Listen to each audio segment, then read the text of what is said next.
Cinema ఇండస్ట్రీకి రాజకీయ రంగానికి మంచి అవినాభావ సంబంధం ఉంది. సినిమా ఇండస్ట్రీలో ఎంతో మంచి పేరు ప్రఖ్యాతలు సొంతం చేసుకున్న తర్వాత నటీనటులు రాజకీయాల్లోకి వచ్చి రాజకీయాలలో కూడా మంచి సక్సెస్ అందుకున్న విషయం మనకు తెలిసిందే. ఇక ప్రస్తుత సెలబ్రిటీల విషయానికొస్తే పవన్ కళ్యాణ్ కూడా ఇదే కోవకు చెందుతారు.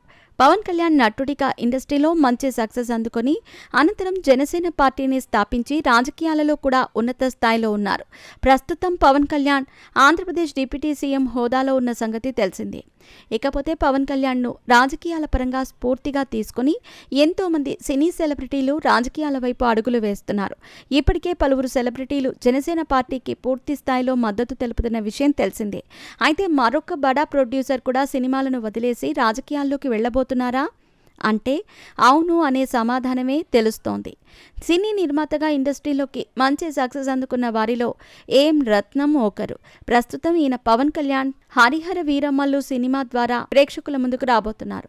ఈ సినిమా జూన్ 12న పాన్ ఇండియా స్థాయిలో ప్రేక్షకుల ముందుకు రాబోతున్న నేపథ్యంలో ప్రమోషన్ కార్యక్రమాలను కూడా వేగవంతం చేశారు. ఈ సినిమా ప్రమోషన్ కార్యక్రమాలలో భాగంగా ఒక ఇంటర్వ్యూలో పాల్గొన్న ఏఎం రత్నం రాజకీయాల గురించి ఆసక్తికరమైన విషయాలను తెలిపారు.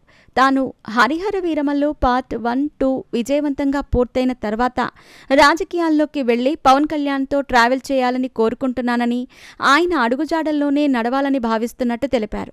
రాజకీయాల్లోకి వెళ్లిన తర్వాత ఎన్నికలలో పోటీ చేయటం లాంటివి కాకుండా పార్టీ కోసం కష్టపడుతూ జనసేన పార్టీని మరింత బలోపేతం చేయటం కోసం కృషి చేస్తానని ఏం రత్నం తెలిపారు. జనసేన పార్టీ కోసం కష్టపడుతూ భవిష్యత్తులో పవన్ కళ్యాణ్ను రాష్ట్ర ముఖ్యమంత్రిగా చూడాలన్నదే తన కోరిక అని తెలిపారు. పవన్ కళ్యాణ్ దాదాపు ముఖ్యమంత్రి అయినట్టేనని, ప్రజలు ఆయనపై ఎంతో నమ్మకంతో ఉన్నారని, ఏదో ఒకరోజు ఖచ్చితంగా ముఖ్యమంత్రి అవుతారంటూ ధీమా వ్యక్తం చేశారు. ఇలా నిర్మాతగా మంచి సక్సెస్ అందుకున్న ఏఎం రత్నం రాజకీయాల్లోకి వచ్చి పవన్తోనే ఉంటానంటూ చేసిన ఈ కామెంట్స్ ప్రస్తుతం వైరల్ అవుతున్నాయి. సినిమా ఇండస్ట్రీ నుంచి ఎంతో మంది నిర్మాతలు, హీరోలు కూడా పవన్ కళ్యాణ్కు రాజకీయాల పరంగా పూర్తి స్థాయిలో వారి మద్దతు తెలియజేస్తున్న విషయం తెలిసిందే. పవన్ కళ్యాణ్ రాజకీయాలలో బిజీగా ఉన్న నేపథ్యంలో ఆయన కమిట్ అయిన సినిమాలు ఆలస్యం అవుతూ వస్తున్నాయి. తనకు వీలైనప్పుడల్లా సినిమా షూటింగ్ పనులలో పాల్గొంటూ షూటింగ్లను పూర్తి చేస్తున్నారు. ఇక హరిహర వీరమల్లు షూటింగ్ పూర్తి కావడంతో జూన్ 12వ తేదీన ప్రేక్షకుల ముందుకు రావటానికి సిద్ధమవుతోంది.